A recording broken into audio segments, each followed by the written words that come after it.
Now, these people in Bauchi State, according to the report, came with chance, okay? They came with chance in the sense that they can even enter your place without you seeing them. Hello, welcome to this channel. There is this video I came across and I would like us to watch it together. But before we do that, please, if you have not subscribed to this channel, please go ahead and do that.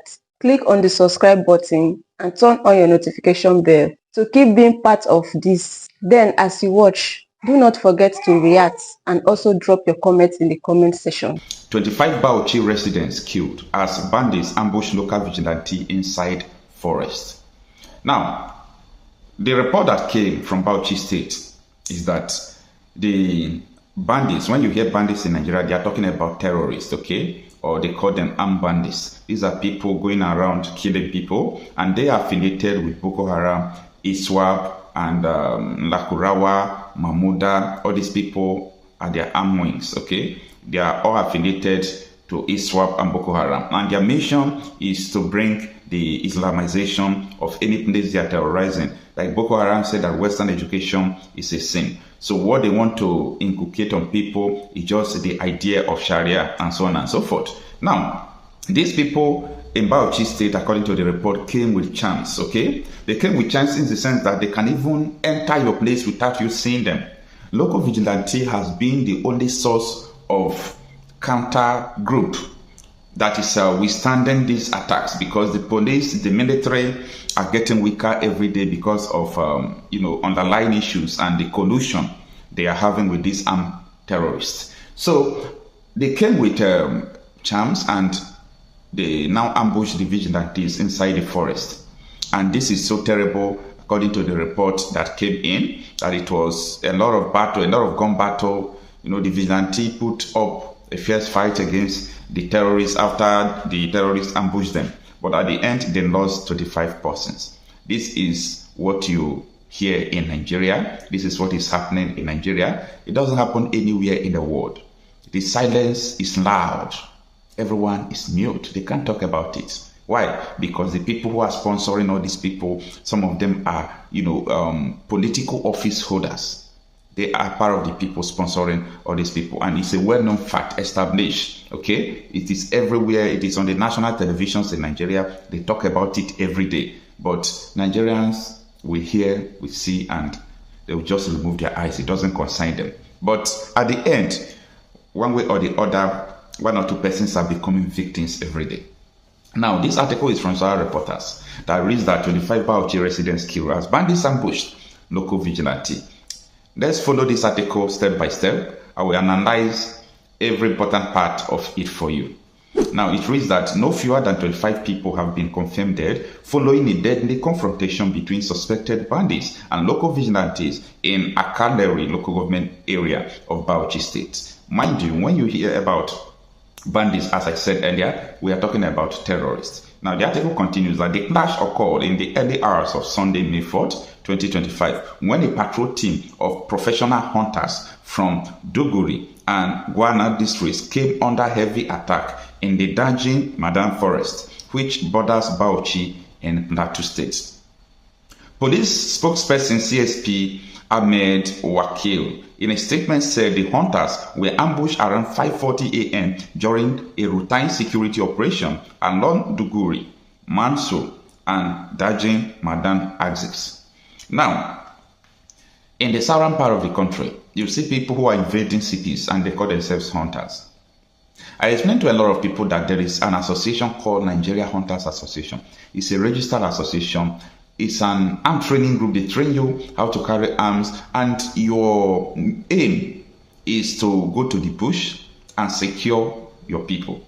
That is the only real hunters we have in Nigeria. Others are invaders. Others are terrorizing. And Hunters Association, if you are from any group, you are only, restricted, unless other came. You are restricted to securing your homes, your environment. It's like a vigilante group. But what we are seeing in the southern part of the country is that people are coming all the way from the northern part, coming down to the south in the name of hunting, and they are really hunting people. Yeah, they are really hunting people. Now, the article continues that The assault, he noted, resulted in the deaths of 9 vigilante members, 5 of the attackers, and 11 adopted civilians from Sabuwa, Sara village, who were caught in the crossfire. May their soul rest in peace. Upon receiving the distress report about 9:40 a.m., a tactical team was immediately dispatched to the scene where the corpses of the victims were recovered while killed. Preliminary investigations revealed that some of the civilians were killed while attempting to flee from the armed assailants.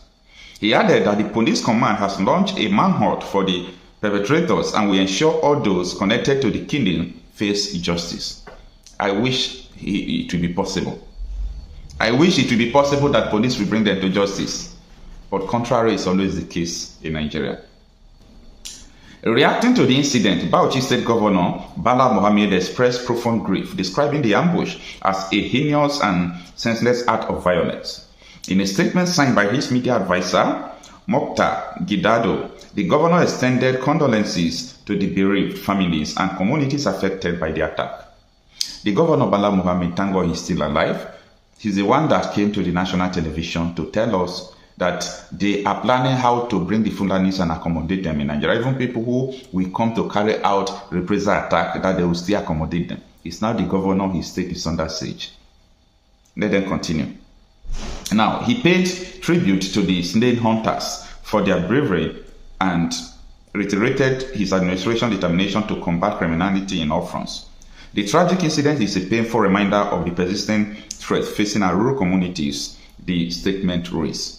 We urge residents to support security agencies with credible intelligence as we intensify efforts to bring the culprits to justice. The Bauchi state government needed continued collaboration with the federal security forces to maintain law and order across the region.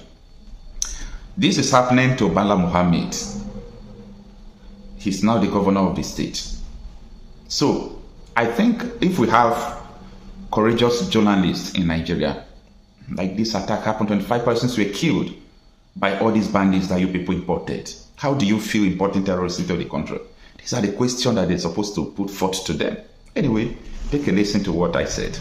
And of course, we will try more to cultivate that culture in our people, while at the same time bringing the Fulanis in one fold and try to arrest their traditional practice of moving from one place to the other. And that is very big, an uphill task. But I think we can communicate with them more, because to them they don't have borders from Cameroon to Nigeria. But that's the thing, Excellency. How do we ensure that those who will be participating in this federal government largely funded program will be Nigerians? In terms of the funding? No, in terms of the operations. Operations. You said to bring in the Fulanis together. You see, the issue of misconception, I see there is a lot of mistrust and misconception with regards to the Fulani man. The Fulani man is a global or an African person. He moves from the Gambia, from Senegal, and his nationality is just a Fulani man. And as a person, I may have my relations in the Cameroon, but they are also Fulani men. I have relations because from the maternal side, I'm a Fulani man. And that is why we want to educate people. A Fulani man sees himself as a Bayelsan, as somebody coming from the Niger Delta, because he speaks the Niger Delta language, which you and I don't. And of course, we would have to just take this as part of our own heritage, something that is African, and that we cannot just close the border and say the Fulani man is just a Nigerian or this. No. In most cases, the crises are precipitated by those outside Nigeria. When there is a reprisal, it is not the Fulani man within Nigeria that causes it. It is that culture of getting revenge, which is embedded in the tradition of the Fulani man, that attracts reprisal from all over the If I understand it, does that mean that those Fulani men who are maybe domiciled in other countries, who move around, they can come into the country and this plan will accommodate them as well? Yes, that's what we want to do. But it has to be done through sensitization, telling them you have to buy in the project, and you use the language, the culture itself to be able to convince them, away from the mistrust where the whole system of transhumance or pastoralism is criminalized. Criminalization of pastoralism is the problem that we have with this project. And and it requires people with passion who understand them and who they believe in, people like us from that part of the country, to say, yes, we have this. Because today there is no limit to the accusation that this and that has happened and it is the Fulani man who caused it. There is no tribe that is not, that you don't have this criminality in, but certainly the way and manner we do it is really exacerbating the crisis and the problems. Will there be any form of documentation of all the people that will be, yes, we are within that? Oh yes, that is going to give Nigeria the opportunity to really have the best in terms of documentation in the demographics, because as I said, the Fulani man settles anywhere he can feed his cattle. And so if they are put in one place and they are made to understand that this is to save them and their animals, they are exposed to the vagaries of the forest and what is going on, cattle rustling, killings and what have you, and that's why it is important for them to understand that staying in one place is good. And of course, in terms of the best practice of carrying the meat, the cows and the let's stay with that security angle for a bit. Is there going to be, this plan going to be a fenced enclosure where anyone who comes in is secured, so there is no one that can just come in from anywhere else? No. It is going to be a colony, and a colony does not require a fence. You will understand the reason. You will understand the reason why people are concerned, because of all the security issues that have been happening over time. So if that's... These forests are there anyway. If you don't occupy them and create a colony out of them, they create places for the criminals. And today, that's why you have the Sambisa forest, because it is not being utilized. But Your Excellency, much as yes, I mean, they are fantastic. We have met a lot of them who are Fulanis as well. But the concern too is, why should federal government use resources for this country to accommodate Fulani men who are not Nigerians? You see, as I said, we are already accommodating them. Do you delineate and then really know who is not a Fulani man from Nigeria? They are all Nigerians, because I said their identity, their own citizenship is Nigerian, even though we have relations all over the world, all over Africa. And so, presumably they are Nigerians. Thank you for watching this video. Please leave your contribution in the comment section and also do well to subscribe. I'll see you in my next video.